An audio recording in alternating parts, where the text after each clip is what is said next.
It's the JT Cho Show! 10, 9, 8, 7, 6, 5, 4, 3, 2, 1.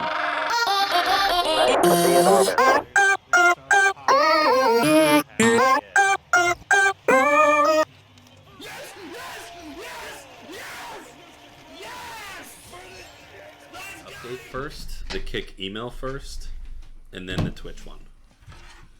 Wild. It's just It funny. does take a second. Welcome back to another, and I say exciting episode of the JT Show. What's going on, guys? Today is June 24th, 2023.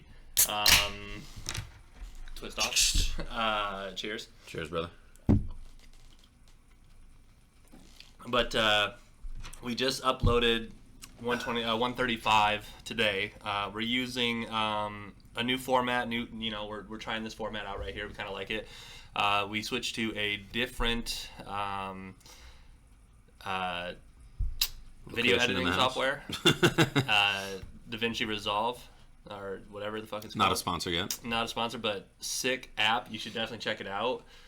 Their pro version is only The interface looks really clean. The pro version is only $300 for everything unlocked. Is that for like lifetime, or is that like a yearly? I think that's just for the product. Yeah. Oh, so you just buy it and you have it. Yeah. Nice. I Yeah, like that. because Adobe for some reason went not to bad. the instead of buying it, we're gonna just Do they update it for you too along the way, or do you have to pay for?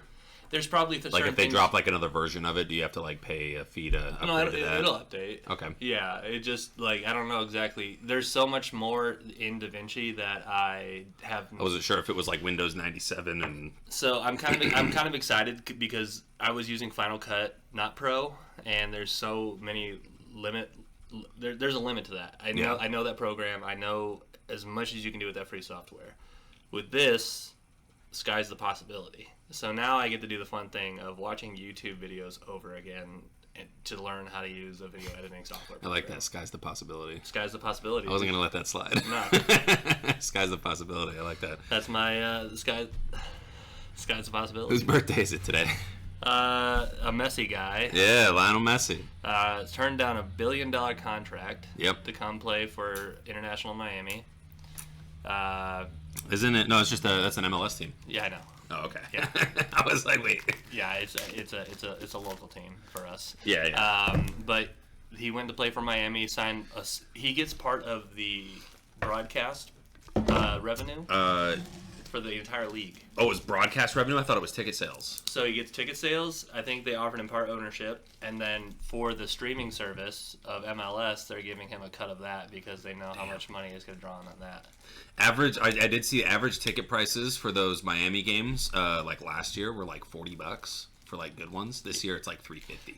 That on a smaller scale, but I believe it was one of the bigger basketball players that did transfer to a separate school this year. But they had a wait list. Like college? They had a wait list of like 26 people for like season tickets. Oh shit! And now their wait list is like 500, and their tickets are sold out. So they had to stop. They had to stop all sales because because everyone's excited to see this. It wasn't LSU. It was another one of those teams that did fairly well last year and got a really good college recruit. But I was like, damn, dude, that many people are It's like Dion going to Colorado. Like, it's hard to sell out Michigan basketball when we're not good. Oh, I believe it. Yeah. So, like, I can't imagine. I think the only way you guys sell out is if you guys have like a really good team or like a high-profile coach. I mean, like, so the 2 national championship runs that we had, it was tough to get tickets. Yeah, I believe that. Over the last couple of years, even though I've been hooked up with free tickets, there's still a lot of empty seats. Yeah, what's funny though is my Faja I met all of his work crew and he got honored at the game for vet of the game. Oh yeah, you told me about that. How'd that go for him? Oh, he loved it. I loved it. My dad wrote my package. Here's and the I got a hockey jersey from the University of Michigan. I was like, that was one of the nicest things I've ever gotten for serving, and not hey, can I have that for free because I served? But I was like, wow, they could have just said my spiel and then Yeah, just let you wave. They gave me a puck. fucking jersey. Yeah, that is dope. So when it was my dad's time, the guy was like, yeah, you can go right courtside so you can get good pictures on your phone. And I was like, thanks. And then he was like, go up there with your dad. And I was like, no. I was like, I'm not gonna. Everybody in the crowd's gonna go. Who the fuck is that guy? You're just like your little kid. Like the announcer's got like a fucking. Oh, and his son. And his 30-year-old son. Now we're just reporting all of his achievements that we didn't have prior to this event. You know, like everybody, who the fuck is that guy? Yeah, but yeah, he loved it. But shout out University of Michigan. But yeah, the ticket sales thing is crazy. They just completely got pumped up, Now, and that stadium's going to look so nice in like 4 years. I almost, because there's been ex-players, they say that fans can walk right up from the street to the pitch, that there's no real gate around the facilities, that they're not built to handle a superstar as well. They're definitely not. So it's MLS. It's not. Yeah. So you could see, I mean, like, if you could build it fast, you could almost see like a Josh Allen situation happening. Like, hey, we're going to build a sick new club. Or at least do construction to the outside to be like... They got to do something to it. Probably not this season, but next season. I don't know how many more years Messi's got left in him. I'm sure he can just fucking quit whenever the fuck he wants to. And that'll be fine. If you're watching live and you want to drop a comment at any time, say what's up, you know, we're here. We're doing the JT Show. We upload this weekly, or try to. But, you know, we also try to push for viewers. You can catch it over on YouTube and Podomatic, but that still delivers to Spotify. And this last week's episode's not on Spotify yet because I had to do a super sleazy way of editing the audio for the podcast, which kind of sucks because it... I think it only processes out in ACC or AAC or whatever it is, and nothing online likes that. So as soon as I figure that out, it'll get uploaded audioly as well. Any recent news that you want to start off with? I guess most recent would be Ellie De La Cruz, that fucking baseball phenom, just hit for the cycle. One of the youngest players to ever do it. Yeah, I did see that. It was the first cycle in a Reds uniform since like the 50s or something crazy, and he did it in under like a month of playing time. I saw a TikTok impressive. where it was like every Reds fan, and he was like, "Have you seen our team recently?" Yeah, it's just the one guy. Everyone else on the team is pretty everyone's ass, talking about the like, Reds because of this guy. Yeah, Ellie De La Cruz, he's a fucking stud. Fastest man in the league by a mile. I see him beating out all those ground balls. Dude, he beat out a ground ball. He hit to second fucking base. What's crazy is like beamed it to second base. Guy picked it up, grabbed it, and then didn't even throw it because there's no play. He looks fucking insane. He looks like the twin brother that ate second at Barry Bonds' house because he can hit dingers. He's fast as hell. Fast as hell, and he's tall as fuck. Yeah. But he just looks so skinny where I'm just like, when I saw him hit a home run, I was like, this motherfucking prospect can just crush it like that. He does everything. He does everything. Everything. Yeah. Well, where's he play? I haven't seen any like defensive stats from him. Is he outfield? He's got to be outfield, right? I would imagine he's like a center If he's fielder. not outfield, then like he's either. I'm telling you right now, he's either a center fielder or a shortstop. No one that quick and that good at baseball plays any other position. So Reds De La Cruz is a infielder. Shortstop. It's got to be shortstop. He's got to play in that spot. He's a switch hitter. Of course he is. Of course he's amphibious. Throws right. Hit for the cycle on June 23rd, which was yesterday. Yep. What's his position, man? That's the third baseman. Oh, he plays in the hot corner. Hot corner, dude. Okay. That's an interesting spot for him. I guess he is a little taller, so that makes sense. Scary. Yeah. The hot corner. He's a beast, man, and I'm excited to watch him play. Go to a good team to get paid millions of dollars. He'll be a Yankee at some point. He's just going to. He's going to be a Yankee at some point. He'll either be a Yankee or I guess right now maybe a Dodger. You see Jeter make his TV debut the one time. I did not see it. So the show is with David Ortiz and Alex Rodriguez. Oh, okay. So he joins that cast, and the host of it, I forget his name. Derek Jeter did not like A-Rod.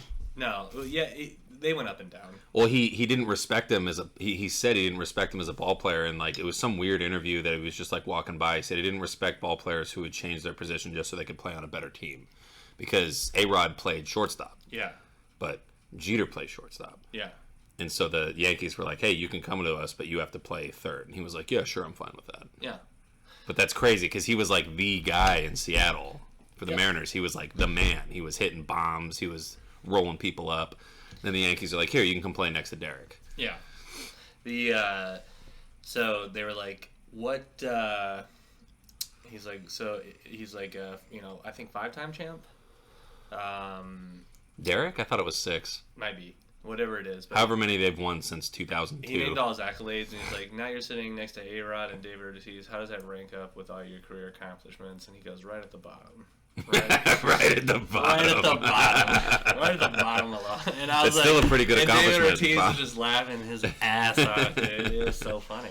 I like David Ortiz. I didn't like him as a player. I like him a lot more now. I liked him as a player. I was a Red Sox. I wasn't a huge fan of him. I was a Red Sox guy. So all my little league teams that I played on for felt like the whole time, but I think 5 years of my little league career was spent on the Yankees. Yeah. So I wore the Yankees hat and everything, and I was a pseudo Yankees fan because I was a Yankee. Yeah. I always loved the A's, but the A's, I fucking sucked my entire life. I grew up being one of my favorite baseball players when he played on the A's, Johnny Damon. Oh yeah, Damon was a beast. And then he went to the Red Sox, and I was like, I love Johnny Damon. And then he got the nickname the Caveman because he just had as a little child, long hair, scruffy beard, professional baseball player. So you're like, that's a man. Yeah. I want to be just like. And then he shaved it all off for the contract. That's what made me mad. But then he came over to the Tigers, so I forgave him. Because if you're gonna, I forgave him. If you're gonna play for the Yankees, you're gonna just hit that I don't like you anymore spot. Yeah. But then you come to the Tigers like Gary Sheffield. I'd play for the Yankees, dude. If I was De La Cruz and I have if he goes on his trajectory is fucking insane right now. He's batting 360. Let us know in the comments if you'd play for the Yankees. I think so me and him go back and forth on this all the time. I don't think any player, Ken Griffey says he'd do it now. But in the midst of everything, and it's not, Ken Griffey only said this because of Steinbrenner wouldn't let him come on the field as a child. That's the only reason why. It's not because he hates the Yankees. Yeah. He hated Steinbrenner. Yeah. I So just hate the Yankees. minus Steinbrenner, Ken Griffey would have loved to have played in the pinstripes. And I think every person that plays baseball for X amount of time, an extended amount of time, if you make it to the league and the Yankees offer you a contract that's bigger than any other team's going to offer you, why the fuck wouldn't you take it? Yeah. That's the most storied team in baseball. I mean, prior to, Tom Brady doing his thing, that was I guess the Niners or the Steelers being hey, we'll give you way more than anyone else has if you just come play for us. But it's different. It's different in football because the Yankees have always been that guy, and the NFL is more like a roller coaster than anything else. Have you seen The Underdog with the Shazam guy playing Kurt Warner? It's a Disney movie. It didn't do very well at all. The Underdog. Oh. Yeah. And it's yeah, I know exactly what you're talking about. Yeah, okay, so... I wanted to watch it, and then it got really shitty reviews, so I never watched it. Yeah. It was their shitty football version of The Rookie. Yeah. So I have the same feelings about it until I was taking an SHIT today, and I'm just scrolling through TikToks. And then I'm watching Kurt Warner's unbelievable season. Yeah. And how when the guy got injured, the coach was like, we're going to ride on Kurt Warner. And then it was Vic Vermeil? No. Dick Vermeil? Dick Vermeil? No. I think it was someone else. Rams, QB, injured. We'll just look up Rams head coach 2000. No. It was the head coach that said it. Yeah, but I'm saying the quarterback that got injured. Oh, I'm talking about the coach. Trent Green was the... Oh, yeah. Yeah, the coach was... I think it was Dick Vermeil. Yeah. Okay. Yeah. Okay.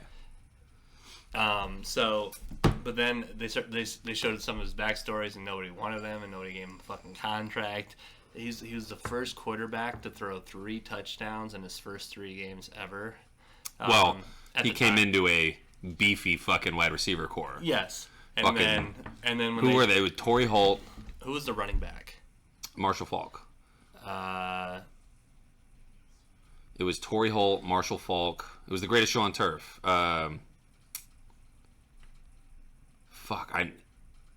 Irving. Joe Germain, Kurt Warner. Joe Germain was the number 3 guy. Oh no, that's Super Bowl. Here we go. Torrey Holt. Robert Holcomb was the fullback. Marshall Faulk was the running back. Amp Lee, Justin Watson for the backs. You had Wide receivers. Isaac Bruce. Isaac Bruce was the one I was forgetting. Azir Hakim. Yep, he was decent. Tony Horn. Horn was a good one. Chris Thomas. Ernie Conwell was the tight end. But anywho. Torrey Holt wasn't in there? Torrey Holt, 88. Yep. Okay, right there, okay. Yep. I was going to say. He was below Ricky Proel. By the time they were winning those championships, he was the number one guy. Yeah, so Yeah. it was like a Him and Isaac Bruce it was were like a fucking 3-minute insane. video that got me like super pumped to see the finale. It's a great story, and my favorite part of that story is that the Patriots just squashed it when they tried to go back and do it again. And so I was like, I think I'm gonna just get really trashed, and just that's what I'm gonna fall asleep to, because that's garbage time anyways for shows that you watch when you're just absolutely smashed. Two of the number one and number two biggest underdog wins in NFL history involve the Patriots. Number one being when they beat the fucking Super Bowl champ Rams coming back, and number two being when the Giants fucking beat us in 2007. Yeah.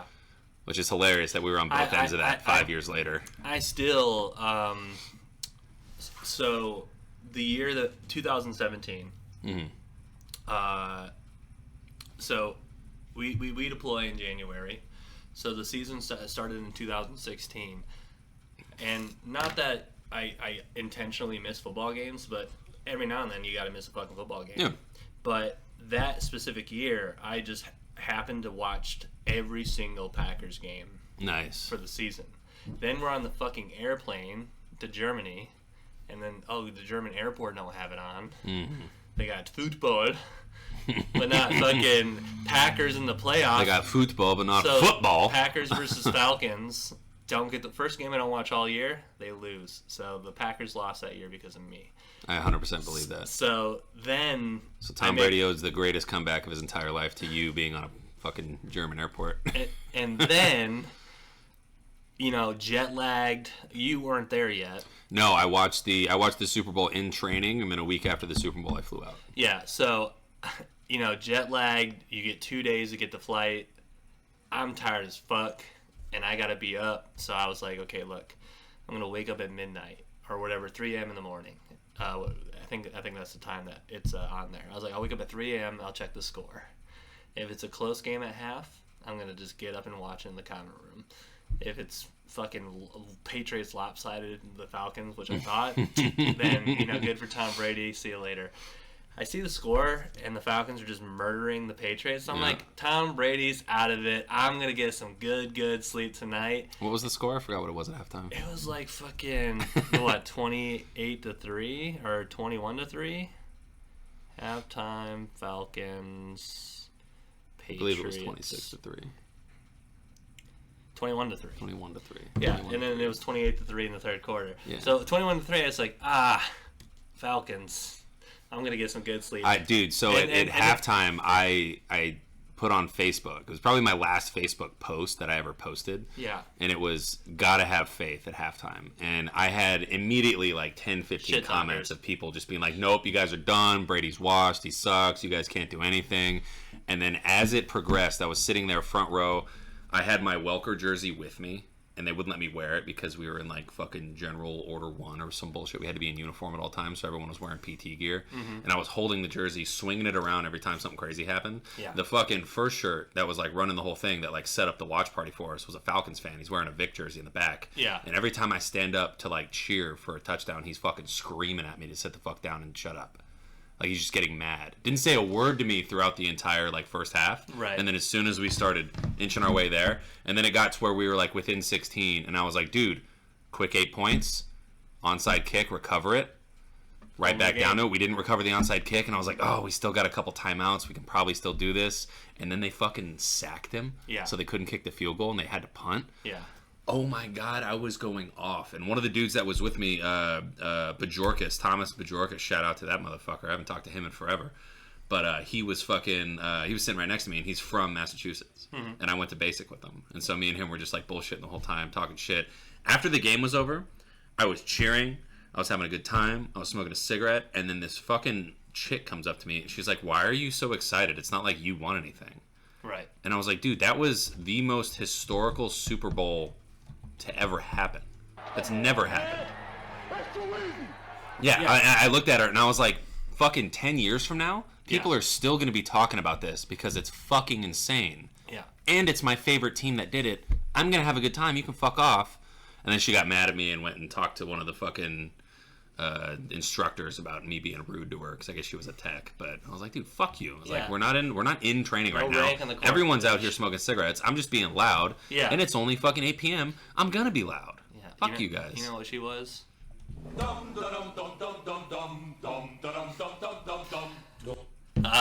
exactly what she was. Our one of our dumbass first shirts in our dumbass squadron, the one that was a female, but without giving more details, she was not a cop. She did not go through training as a cop, but yet she liked to dress exactly like a cop, even though that's not what if she was a male scientist, her first name would be Bill. Yes, and if you join another squadron because you have to, because that's how the world works in the military for the first shirt duties, your whole goal is to not be a cop. Your whole goal is to help these motherfucking cops out and be a point of relief. Yeah, that's not what it is, though. Their whole job is to fuck people over. And except for, and I'll say his name, shout out to Johnson, because I forget what rank, Master Sergeant Johnson, because he was retiring in 6 months. So he didn't give a shit. He was the best guy. He was a tall one, right? Yeah. He was so cool. And so, anyways, he was leaving like as I was deploying. This specific person was from Ohio State fan, and unfortunately, Michigan did not have a good stint in football. But in the basketball season, I think we swept them that year, and the second game was like the sickest. Like I think it was either a comeback or like a late 3 to seal it. Mm-hmm. And like I was like, oh, did you see that basketball game? She's like, you need to address me by ma'am or my rank when you talk to me, even though she like would interrupt what I was like doing just to talk shit about Michigan. And I'm like, oh, so the first time that we do something good, you can't even take a little piece of cake. If I saw her right now, I'd be like, what happened? What happened, dude? Yeah. I went to fucking... She was the absolute worst. Also, real hot take, Gary, last night, if you tuned in the stream last night, we were talking about a certain commander we have. I won't name him either. Yeah. Gary's super high on him. I fucking hate that guy. Yeah. And I bit my tongue the whole time because I didn't want to say anything. Not a good guy. He sucked. Yeah. The only reason he was nice to Gary is because Gary's back fucking office the whole time he was there. That's the only reason why. My story was to say he could find nothing. And then he helped out a pretty female that was in trouble with some shit that was worse than what I did. Yeah. Hilarious. Yeah.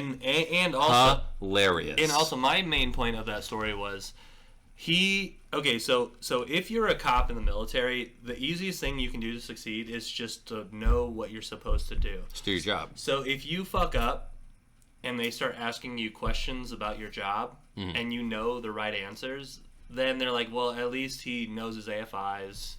He knows what, because they'll ask you stupid questions. Oh, what's the maximum effective range of a fucking M9? They will half the time they don't even know it.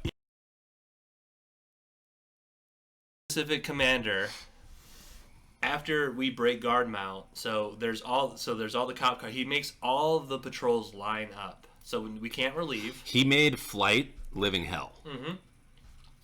So he made all. So you're supposed to go relieve the people on post, mm-hmm. so they can go home. Nope, we have to line up outside. Lead alpha for every.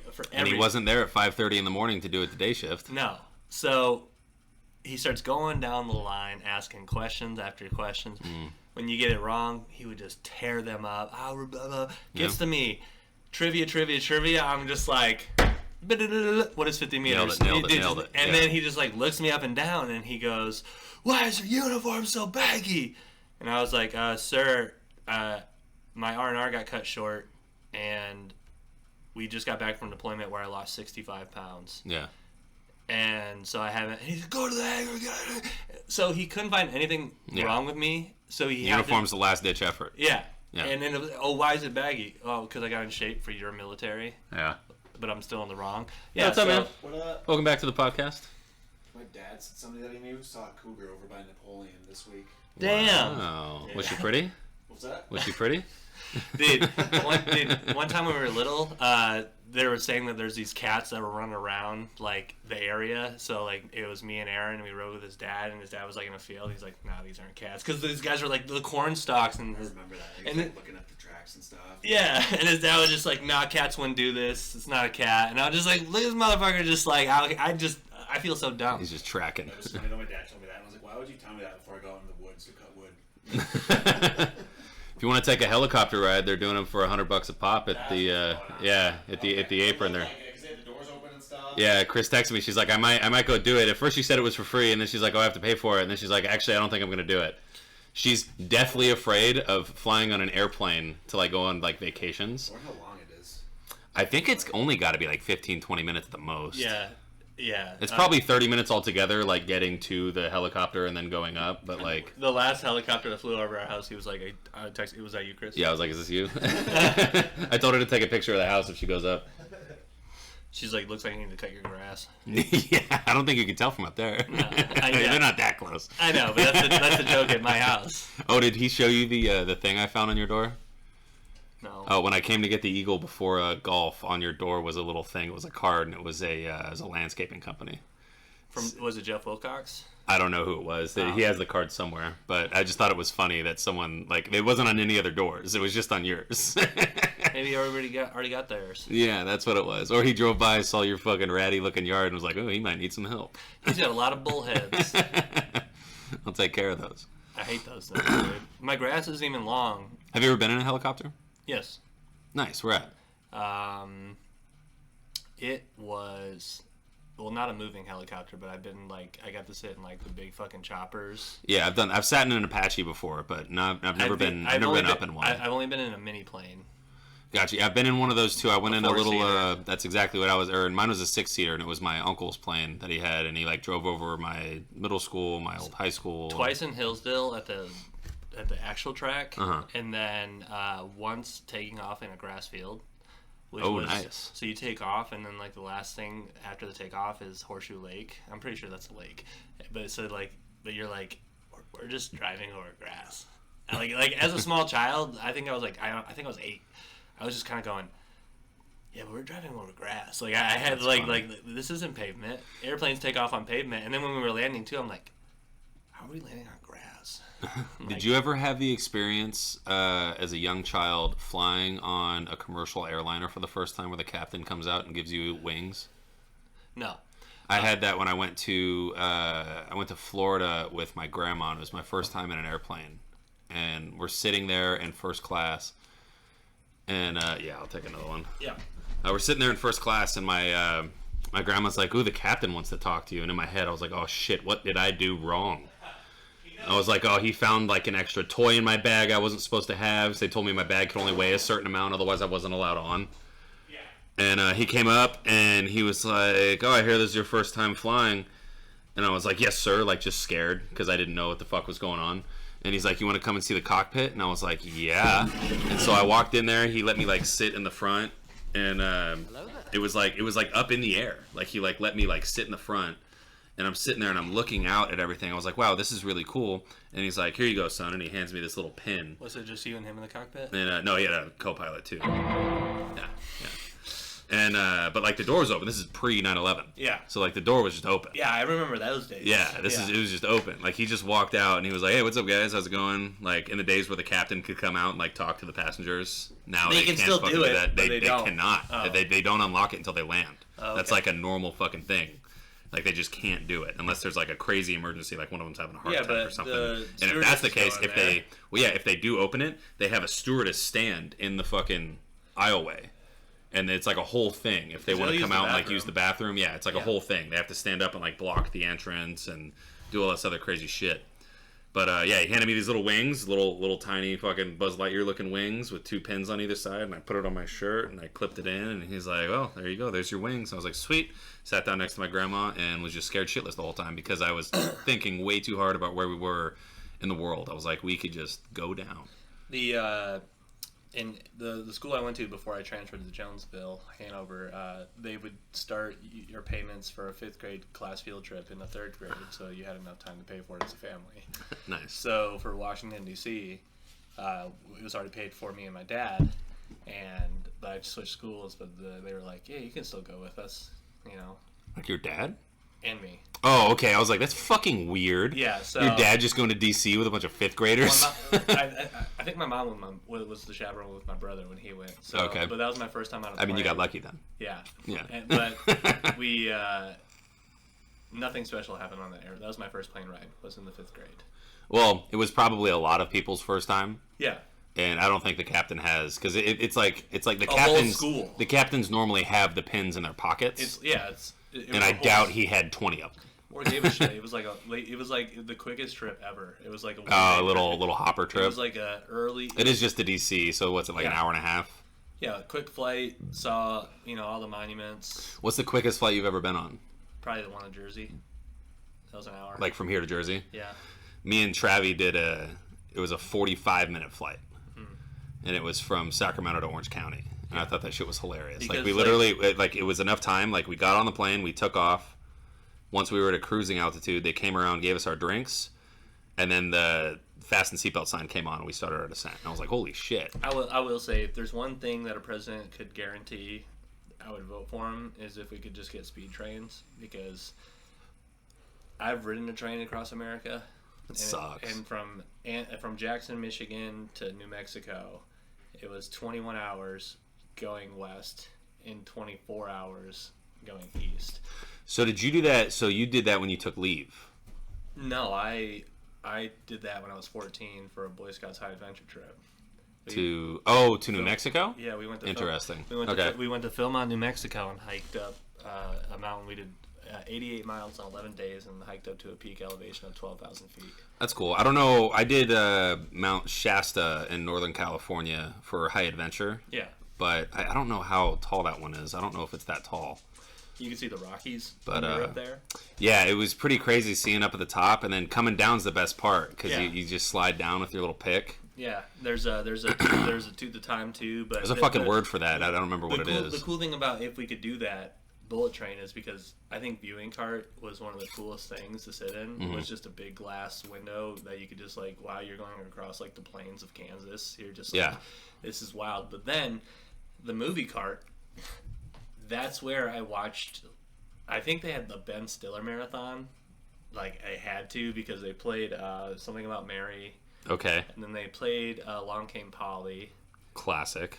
They played one more, but one of my favorite fucking scenes that I saw as a child was like, Brett Favre, what are you doing here? I'm in town playing the Dolphins, you dumbass. And I was just like, dude, like, because at the time I'm a Packers fan. Yeah, you loved it. Never saw this fucking movie. Ate it up. And then they're it's talking like the about first time I saw Ted. Yeah. Yeah. Oh, dude. Tom Brady. He's like, what are you doing in here? He throws Ted at him. He's like, oh, it's a perfect spiral. We got a 2790. Like that's the code that they're stealing. Someone. Yeah. They had like a legitimate. They had a word for it. Yeah. My favorite was the perfect spiral. He catches him. He goes, "It was a perfect spiral." He's like, "You just got a pass from Tom Brady." Yeah. Tom Brady's the man, dude.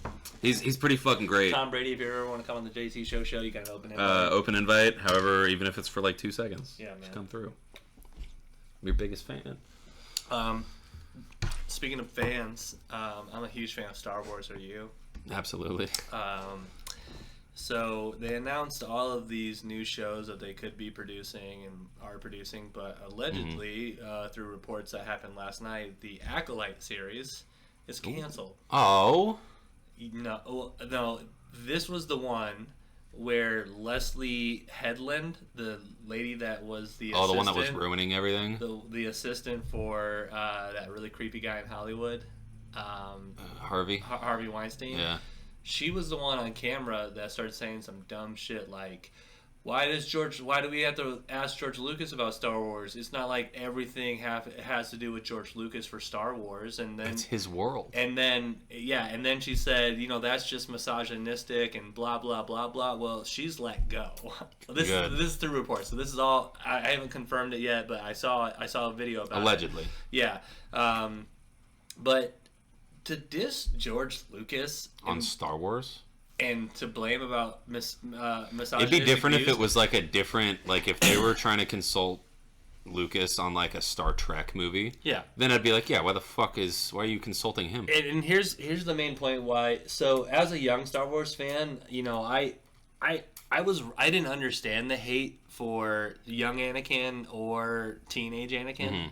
People just hated him. I didn't hate him. I didn't have the internet boards. I didn't hate him either. I was also a young kid, though. Yeah, I also yeah. didn't hate Jar Jar Binks until I was an adult. Yes. People told me I was supposed to hate him. Now, that's exactly to the point where I want to make, is that one of George Lucas's apparent like reasons for Jar Jar is he was either going to have him be Sith Lord Palpatine's thing. Yeah. He was master, supposed to be a deep undercover Sith Lord. and so then they break down a lot of the footage in How he's always around powerful individuals and doing weird shit. Yeah, it's all the talk. Yeah, yeah. and so he's whispering something in Padme's ear. Yeah. And also, why would Padme give her power to Jar Jar Binks just so he could relinquish it to fucking? Yeah, that was an interesting one. Yeah. I did think that seeing it as an adult, it makes it weird because they don't really explain anything. They don't really go over it. You just see Jar Jar walking with him. And then there's like one line in there where she's like, Jar Jar, you have my best interest at heart. I'm going to go do this while you take care of business here. And he's like, absolutely.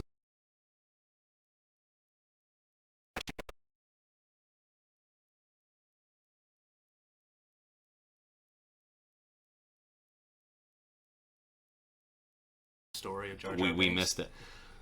If it happened though, like let's say the movies turned out like that, That'd be crazy. right? He's wildly athletic. Right. So the movies turned out like that. We still have a resolution. Luke Skywalker should still happen. He kills Jar Jar Binks. Okay, let's see. I would never trust another motherfucker in my entire life. Oh, no, yeah, that'd if, be a if, huge if thing. you show, if as a child, if Jar Jar was playful through the first 3 episodes, and then you learned like of his betrayal in 4, 5, and 6, I would never trust another mother. I'd be looking at you like, yeah, but I ain't sleeping with my. I think them dude, skipping over the Clone Wars, because so the issue with Star Wars, they rushed the second movie and made it. well, they rushed all the prequels except for like the third one. Even the first one felt rushed, and the only reason why I say that is because they started with Episode 4 because they didn't think it was going to be a very profitable series. Right. So it was originally called. The whole series itself was the story of the Skywalkers as told by the Wills. And the Wills apparently was some, like... It's not Yoda's race. It's like a race of, like, Force beings, apparently. So it's like the Skywalker story told from, like, an omnipotent perspective. Yeah. And then it did so well, and so they changed the name to just Star Wars. And then they changed it to Star Wars A New Hope. Yeah. And that's when they decided to make 5 and 6, and then they were like, wow, those are really good. It's been a while. Let's do the prequels, because everyone wants to see how that became. Yeah. The issue with doing prequels is you have a set storyline to lead up to. Mm-hmm. So everybody knows... You have an outcome that everybody knows the big finale. Yes. It's not... You're not going to get the big I am your father moment in the prequels. Yeah. These are just informational movies. That's all they are. They're just showing the uprising of... Yeah, you know it's going to happen. what happened. Yeah. It's like telling the story of... I don't even know. It's like doing Tom Brady's the biggest, last 3 Super Bowls and then being like, oh, now let's tell the first 3. It's like, well, we know he won probably those the biggest already. reveal was Palpatine was that fucking senator. Yeah, that was probably the big one because they had different names. Yeah, he was Palpatine and then someone else. And what pisses me off is early. My dad's very good at this, and he's less good at this now at his age. Mm-hmm. But I'm very good at this now. So taking the torch. he, in the middle of the first movie, he leaned down to me in theaters, and he goes, "That's the Emperor," and I was like. No fucking way, dude. Like, that guy, like, no way. And then, like, the second movie, I started just looking at his chin more. Because I was like, all it shows the chin. And I was like, I think it's the same chin, dude. Because, like, got the Batman thing going on. Yeah. But early in the first movie, my dad said I'm that. the senator. Yeah. And then, like, I can do it because, like, I watched so much Scooby-Doo as a child. Oh, yeah. And so, that's like, different. Yeah. And so, like, even now, like, when you're hanging out and you're watching a dumb show with your lady, and as soon as the show starts, I'm like, that guy did that, and this is they're like, how do you know what's gonna happen? I'm like, you've never seen Scooby-Doo? I was watching for the first time, so I had seen the first 2 Harry Potter movies. Never read the books, and then I just didn't see any of the other ones. Didn't see them. And I was seeing a girl at the time who was a huge Harry Potter fan, so we watched all of them. She'd come over like once every other day. Right. We'd watch one of the movies. Literally the entire time we're watching the movies, I'm like, Snape's gonna be a good guy. Like, there's no way he's too much of a dick to be the bad guy. He loves the rules. Yeah, and then, but I did make a bad call in the end, which wasn't really a bad call because I said that Dumbledore was going to be one of the bad guys. Technically, he was facilitating Voldemort's will, like, throughout the whole thing. So, like, when the Goblet of Fire thing, he reads it and he goes, Harry Potter's name's in here. And he's like, all right, Harry, looks like you have to do it. Why? You know Voldemort's out there. This is a very, like, high visibility thing. Why subject Harry to that when he's the sole reason Voldemort's back and looking for him? Why not just be like, all right, Harry, you're going to sit this one out. You can do it next year. The only reason why he ultimately led him is because Mad-Eye Moody was the sole observer of the Goblet of Fire. Yeah. And it was the fake one. Mm-hmm. But he said, no, it hasn't been tampered with. And so Dumbledore's like, oh, so this is something. Yeah, but that's a dumbass thing to say. Yes. Harry's way too young to be a part of that. Yeah. That he was the youngest person ever to be a part of it. Yeah. Why not just be like, hey, Harry, you're not old enough yet. Yeah. I know your name was in here, but you gotta wait. Yeah. Sorry, bro. Yeah. You have to wait. Voldemort's out there somewhere. You know, we can't say his name. Yeah. He's out there, and he wants to kill you. He's the most deadly wizard of all time. Yeah. You need to chill. And also, he was a bad facilitator when it came to, like, oh, I know we need to destroy this fucking book. We're just going to hold on to it for a little bit. Well, I don't know how to destroy it, but we're going to let some 13-year-olds figure it out at some point. At some point, he knew about the Horcruxes. After the first fucking movie, he knew about the Horcruxes. So at some point, he was like, oh shit, Harry's really close to this. I should just let him handle it, because I'll just send him a sword and a hat. What? Why wouldn't you just, like... The most powerful wizard of all time. Why wouldn't you go down... What, did he not want to mess up his canon? Yeah. Is that what it was? So you could have just, like, zippity-zapped yourself down there. Yep. And then... Hey, Harry, great job finding it. You're dead, book's dead. All right, good mystery When you solved. find the next one, press this button But and I'll instead beat he was just like, a sword and a bird and a hat. That's it.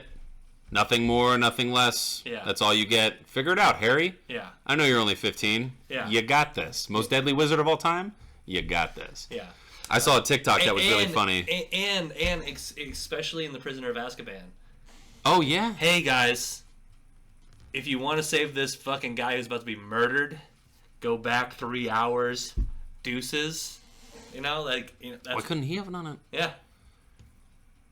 Most powerful wizard of all time, and you're going to let a 15-year-old take the reins. What the fuck is going on? Yeah. It was written by a child. I feel like that device that she had, though, like, that was the most OP thing in the entire world. 100%. You could just go back and kill somebody. Well, the truth serum, too, was a big one. Like, why didn't they use that more? Nobody could You don't lie. even need the serum. You can just pull the memory. Well, yeah, but that's illegal. Yeah. Why is that fucking illegal? If we could do that in real life, like a lie detector test that was 100% fucking honest. Like, you just pull it out, you drop it in the thing, everybody watches it, it disappears forever. Yeah. Guess what? Oh, shit. You didn't do it. You were just doing... And then everybody has to sign an NDA. Yep. And then if you violate A the wizard NDA... NDA, or you just hit him with the Men in Black thing. Yeah, and then if you hit the NDA, you're sued like $5 million. Yeah. Yeah. So many plot holes in the whole thing. I saw a TikTok that was really funny. So when Voldemort died, he was like barely like 71. Mm-hmm. So wizards lived to be like 200 fucking years old. Yeah. When the motherfucker was 50, he split his soul into 7 pieces. Yeah. And then barely lived to be 70. And the TikTok was funny. It was like, if he would have just had like a healthy diet and like exercised regularly, he could have lived to be 200. Yeah. He didn't have to fuck around and peel his soul apart into 7 pieces. No. He died early because of that. He was playing the long game. He died early because of it. Yeah. He could have lived to be 200 and then split his soul up. Yeah. Like, why not just wait? Why do it so early? You're 20 technically. Yeah. At the age of 20 in human years, not wizard years, he was like, I need to live forever. Let's split my soul into 7 pieces. Make me weak as shit. Yeah. And then I'll just have all my minions do my bidding for me. And if there's someone I gotta Avada Kedavra, I'll fucking run it. Yeah, and then... It was dumb. He could have just been all powerful because, like, with all of his soul, he like rivaled Dumbledore. Dumbledore was the only one that probably could have beat him with the hands. And the only reason Dumbledore was a little bit stronger too is because he had the grand fucking. Wand. He had the Elder Wand. Yeah. Yeah. I don't know. There's a lot of shit. A lot of dumb little plot holes, like the fucking Ron's older brothers having that map that shows everybody. Mm-hmm. Ron had that rat for 2 fucking movies. Yeah. They didn't notice Ron sleeping with an old man named Peter. Yeah. Why wouldn't you investigate that? They just didn't look. They're like, hey, look, there's Ron's name. Wow, that's weird. There's a guy named Peter in his bed. Strange. Here's what I would do. And here's how all my thinking as a child still sticks with me to an adult. I would immediately grow suspicious of this rat and never reveal anything in front of this rat. I would treat this rat like it was an actual person because that's so weird. Mm-hmm. Then I would do experiments where I would pick this rat up and I would put, oh, hey, rat, I'm putting you in a cage. We're going to go down to the room. And I'd put him in a room and I'd run back to my room real quick and do the map. Oh, shit, he's in that room. And then I'd be like, oh, wait, wrong room, my bad. Go put it in another room, look at the map. And then I'd be like, okay, it says Peter. And then I got to go to an adult and be like, hey, who is Peter? And they're like, oh, that's some guy that Sirius Black killed. And they're like, okay, let me tell you something. I can't say how, but there's this thing that always says that my rat's name is Peter. So is there a possibility that Peter could actually be this rat? And they're like, no fucking way. Probably Professor McGonagall would do her, she was the best at transformation magic. It would be like, bam, and like, oh shit. Oh, it's an old fat man sleeping with It's an old fat man Ron. sleeping with a little fucking redhead kid, dude. Yeah. Just like Scout Camp. Yeah. Anyways. Yeah, so many fucking plot holes in that bitch. Yeah. Something that happened recently in the world, and this was another hot take by Gary last night, is the submarine imploded. Oh, yeah. So, first and foremost, we know they're no longer with us. It sucks that that's the way they died. Everyone dies, but it sucks that's the way they died. But, in today's culture, people cope in a million different ways, right? Yeah. The internet doesn't really cope with anything. No. The internet is the people's outlet to cope. And some people cope with making funny memes. Dank memes. When I went through my bullshit when I was in the military, that was one of the first things I got, was a screenshot of a really funny fucking meme about my situation. And I was like, wow, that's hilarious and super savage. I know what meme you're talking about. Yeah. The one that It was it was a screenshot that one of my buddies who was buddies with a master sergeant who was in a group chat with the captain. Mm-hmm. And it was a screenshot of the group chat with that captain. And it was the picture, the meme, and then the captain said ha ha ha ha ha underneath it. Yeah. That was the screenshot I got. I could have used that, but I did not. Yeah. I did not. I could have used it because the motherfucker that sent it to me was already out of the military at the time. I think you know who I'm talking about. Yeah. I could have used that, and I probably would still be in the military today. Yeah. But took my free ticket out. Anyways, so they went down in a submarine that was built by a private company, and they were charging motherfuckers $250,000 to go down in it. It had never been down before. They did a bunch of... That one had been down before. Not down that deep. No. Yes. It had never been down to the Titanic before. Yeah. It had been down like 500 meters or something like that, something stupid. Yeah. It had been down a little bit, not the 1,400 meters or whatever it is. The Titanic's down there, 14,000. I can't remember what it is. Yeah. One way in, one way out, opened and closed from the outside. Controlled with a $25 Logitech controller that was modified, which is insane. They're charging people $250,000 to ride this thing, and they couldn't spring for like a fucking pro controller, right? Or something like that. Something that's a little more, or even not even like a wireless controller, like a corded one. If I'm going down in a submarine and I'm controlling it with a controller, I want it wired. Airplane. I want it wired. Yeah. If it has to be a controller, I want it wired, and I want that wire bolted into the fucking controller, so there's no chance that it comes unplugged. Yeah. I don't want to trust Duracell. Yeah. Like, I don't want to do that. Yeah. Shitty controller, shitty submarine design. The CEO was on board, which is kind of poetic justice for him, because he was the one that wanted to get rid of all their safety their safety bullshit that they were going through. He got mad at safety violations. Yeah. And not mad like, hey, we shouldn't not mad like, hey, we shouldn't be doing that. He got mad like, hey, stop reporting those. Yeah. Like, fuck safety violations. We're getting this shit done. He got he saw the finish line and took a bunch of shortcuts. Mm-hmm.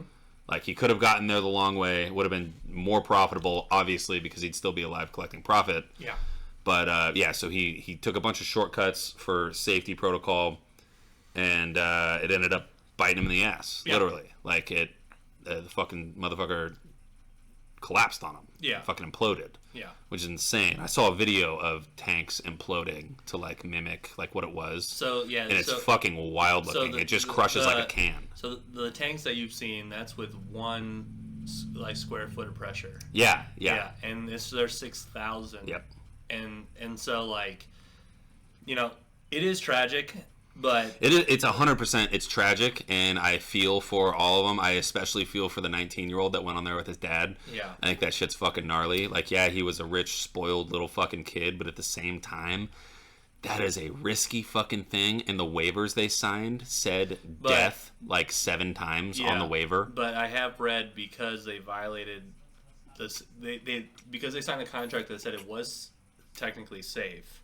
And if these allegations of all these safety violations that they've fucking swept under the rug, most of those were on the waiver. Yeah, but I did read that it will void it once they start looking into it. If there's enough safety violations, that'll void that contract. We'll see. I mean, you have to find the wreckage if you're going to do that, and they only found some of it. Apparently, they found the fucking controller. I saw that. Did you see the picture? That reminded me of the passports. Yes. Are you telling me a Logitech controller survived an implosion? With that guy shoving in his ass? I'm not saying anything, but they will probably never find the bodies. No, I saw something what happened. Like, why are there no skeletons on the Titanic? And it's because the bones are calcium. Well, it's because the pressure down there at that depth crushes your bones. Oh, really? And I thought it was because fish were feeding on them for so long. Because we didn't go down to the Titanic until like 100 years later. There was probably some fish feeding on the flesh and shit, but the bones just fucking not compress, but they dissolve because of all the pressure on it, and eventually. Really? Okay. I thought it. So my understanding of it was that because the bones are calcium, and the fish like suckle on it or whatever, they just scrape away at it. Yeah. For like the nutrition, and there were so many. It had been so many years because the Titanic went down in 1812 or something like that, 1820, 1830. Before I look it up, I'm gonna say my hard guess is 1876. My hard guess is 1817. That's my hard guess. 1912. Really? Yeah. Okay. All right. So I was a little off. Anyways, we didn't go down there to see footage of it until the 80s. Yeah. And by that time, there's not going to be any organic tissue left, obviously. Yeah. And also, could you imagine how many, like, let's say skeletons lasted underwater like that. Imagine how many skeletons there would be in the ocean throughout all the history of time. Yeah, like animal skeletons, human skeletons. No bodies have ever been found from the wreckage of the Titanic at a depth of 12,500 feet. They did find shoes, though. Yes, where over 1,000 passengers are likely to have dissolved after years of saltwater erosion and undersea life foraging on the site. Okay. Yeah. That makes sense. So it just eroded away. Yeah. So even if we went down looking for them right now, I don't think we'd find them, especially with like the current and all that kind of bullshit that happens. For us, if they probably imploded, they're probably in pieces. Yeah. And then there was probably some fish going. Yeah.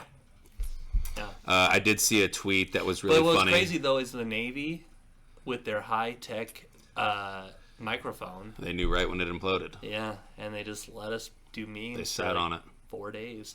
And that's why that one guy's like, do you think there's any hope that they'll be found? He's like, nope. And she's like, wow, that was pretty grim. Yeah, it is grim. I had something else. Probably one of the funnier tweets I've seen about it. And it was that the Titanic crash site is 2-0 against high-class billionaires. Damn, dude.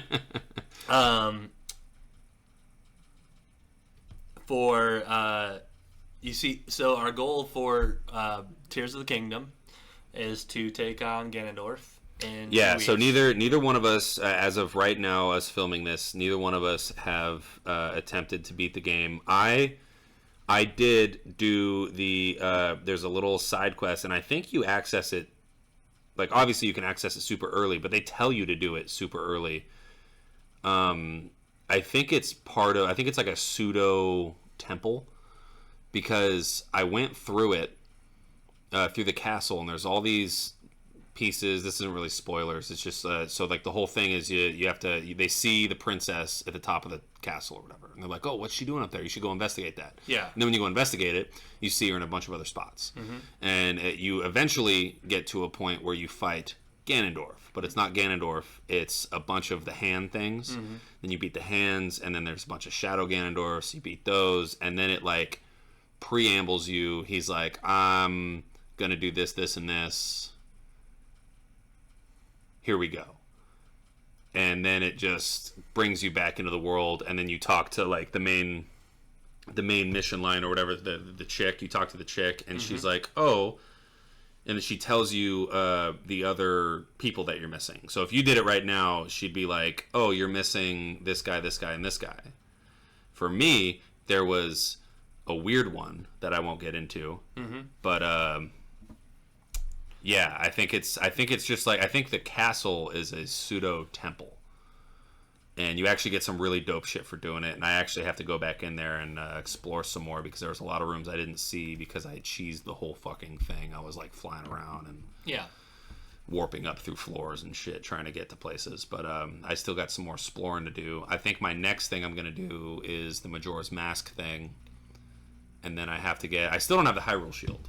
Last time I got it before I got the Master Sword. This time I just don't have the Hyrule Shield, and that's the one thing I have to do before I'm like... Coming out this fall, and I'm going to buy both of them. There's 2 new Ambio figures that are going to be coming out for. Okay. And one's going to be Ganondorf, and the other is Princess Zelda.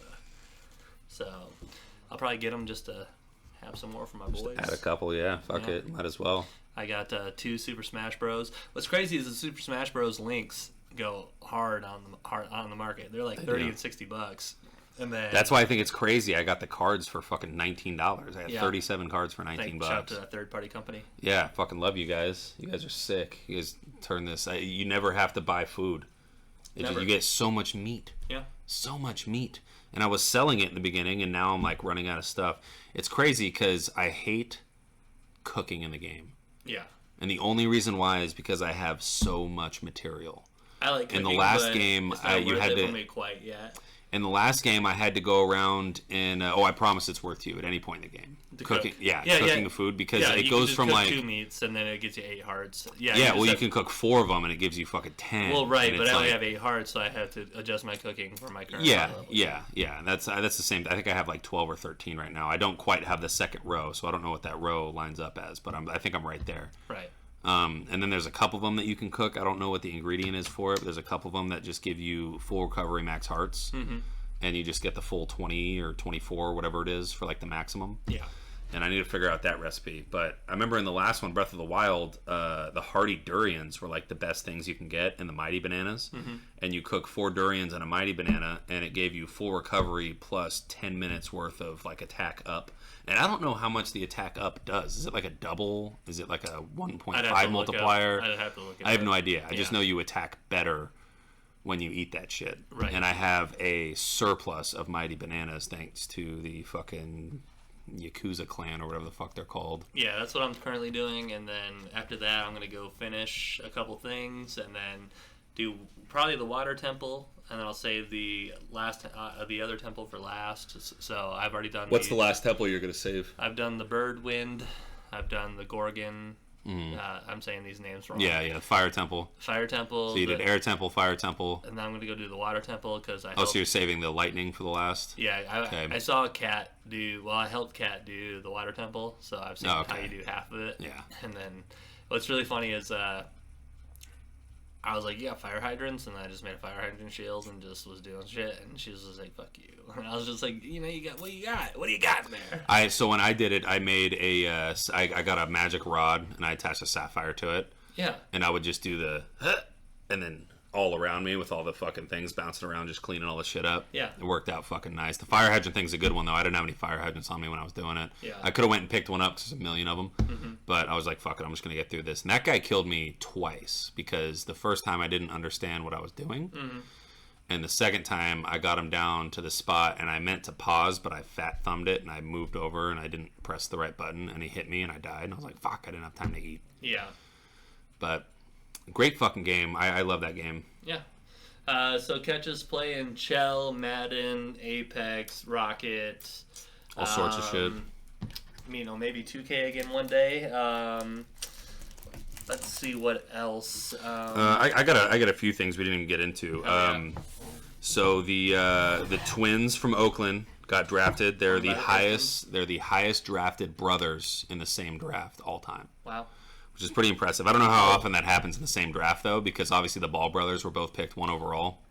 I'm so glad you brought that up. So speaking of the NBA draft, that's something that recently happened. The game has changed since the 80s and 90s. So, True. And then into the 90s led the pick and roll style of basketball that led into the 2000s. Now it's kind of a shooter's game. 100%. And so Jim Weber tweeted, "No country for college big men. The NBA has changed. 3 of the best players in college basketball went unpicked for the 2023 NBA draft.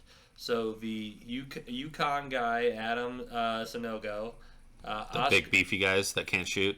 Drew Timme from Gonzaga, that big white dude who fucking played, and then Oscar, and I'm gonna fuck up his last name. He's from Kentucky. It's like Jashibi. Okay. But all 3 of them. One was a 2023 F4 MOP. One was a National Player of the Year, and then for the guy from Gonzaga, got first team All-American, and they all went undrafted.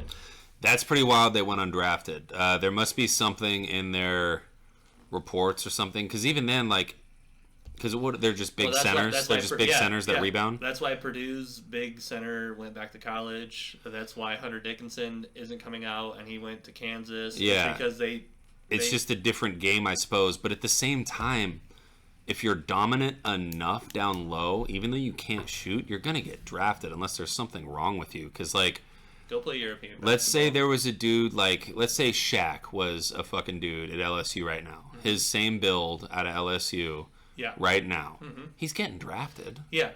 He's going to. Big fucking fast 7-footer that just yams on everybody. Yeah. If you're dominant enough, you're going to get picked up, and then you'll just be the 5 spot and stay down low the whole time. They know you can't shoot. You might get lucky with a couple of them. Probably not if you're fucking Shaq. I think Shaq made, 1 3-pointer his whole career, and it was a half-court bomb that he threw up? Like a random one? Maybe, yeah. I think it's 1. I think he made 1 3-pointer his whole career. But, yeah, the game has changed by a mile because you got all these dudes like Joker fucking throws up threes all the time. Anthony Davis throws up threes all the time. Giannis throws up threes. I mean, none of them are like premier shooters, but they can make them if they're open. Yeah.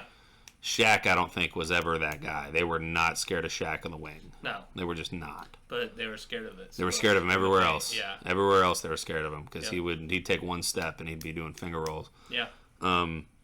So there was a dude, we'll stay on basketball for now.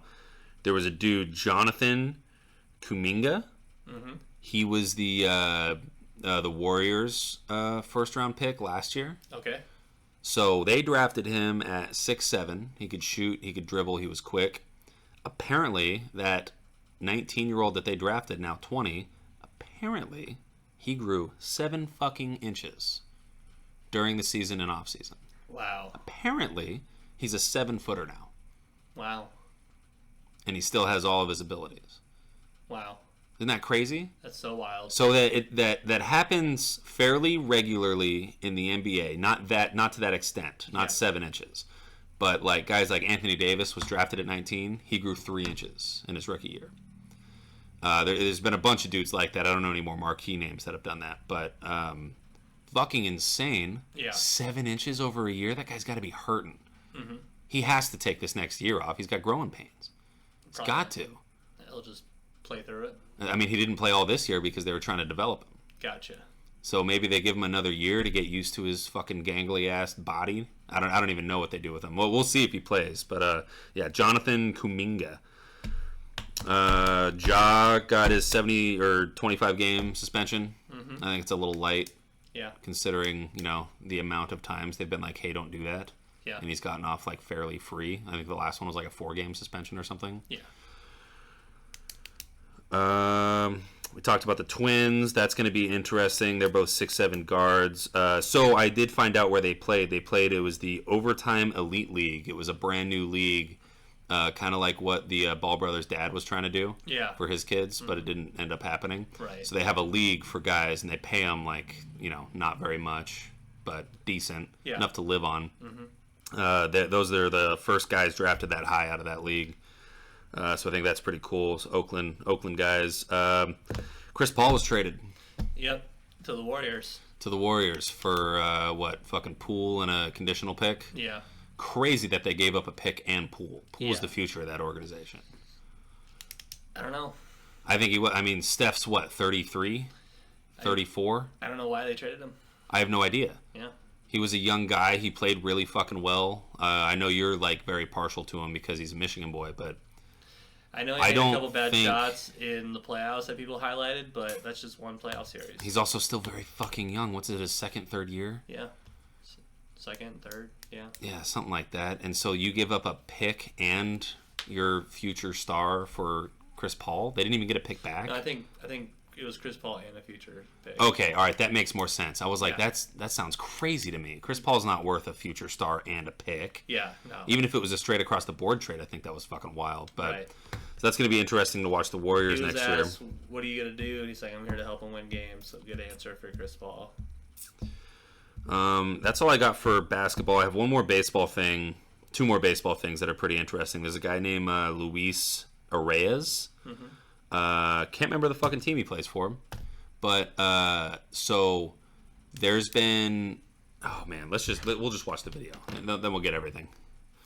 It's a cool little TikTok. It should be right here in the beginning of my shit. So I just screenshot it. Yeah, here it is. All right. So the record for 5-hit games in a season is 4. It was by Ichiro, Tony Gwynn, Stan Musial, and Ty Cobb. He has 3 this month.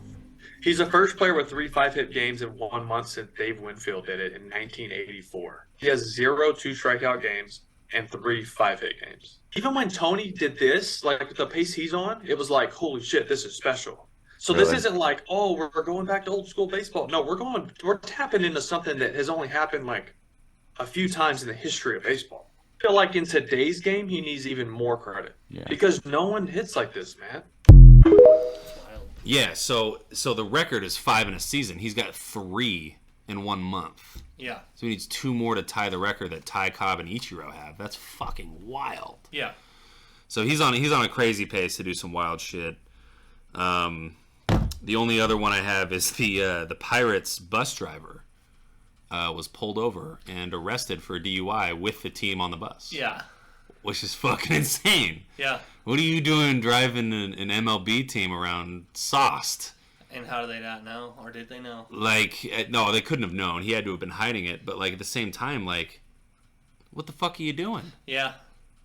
If they let me, wouldn't matter. If I was, the Tigers bus guy and I hated the Tigers, I still wouldn't drive around fucking drunk. Are you kidding me? I do my job and make a ton of money. There's $1 million arms sitting in the back. Yeah. What the fuck are you doing being drunk, taking shots while you're driving? That's Across insane. country. Fucking wild. Yeah. That's one of the few jobs where I'm like, you probably shouldn't drink on the job. Yeah. It's like fucking drivers, cops, firemen, doctors. I don't know what his blood alcohol level was. I'd be interested to know. I don't think they're ever going to release that, though. No.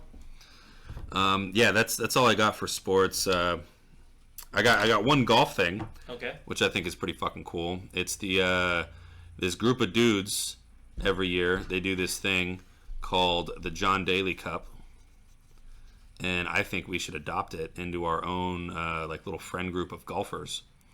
So I'm just going to read the whole thing. So the 3rd annual John Daly Cup. This is golf's real 5th major, and it has 60 players this year. It's just a group of fucking dudes. Yeah. And there's 60 dudes in it. It's a 2-man scramble. You have to dress like John Daly. You have 24 beers per team. Each beer is minus a stroke. You have unlimited mulligans, but you have to take a shot before swinging your mulligan shot. And the winner gets a dope fucking John Daly jacket. Wow. Yeah. So it's a scramble. I love that. That's wild. I think we should incorporate that. Maybe not do scramble, because I don't know if we can get fucking enough people to make our own fucking scramble. But Right. I think that'd be fucking sick. Yeah. That'd be a good ass fucking time. How many mulligans do you think you'd be able to take and still post a decent score? 3. 3? Mm-hmm. So 3 shots, you get 24 beers. So on our pace, it's 8 beers for an 18, so you get -8 for the 8 beers on average. I'm sure there'll be a couple more, shotguns here and there, but I think I might be able to break par Yeah.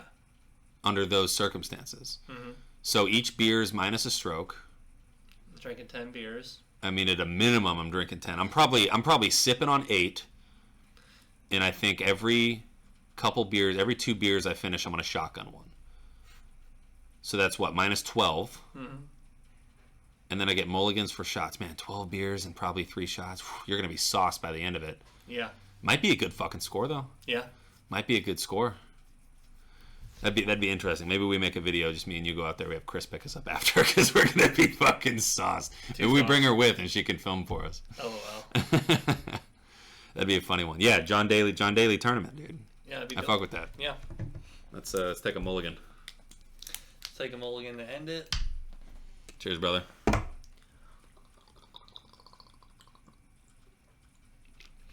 And that's the JT Show.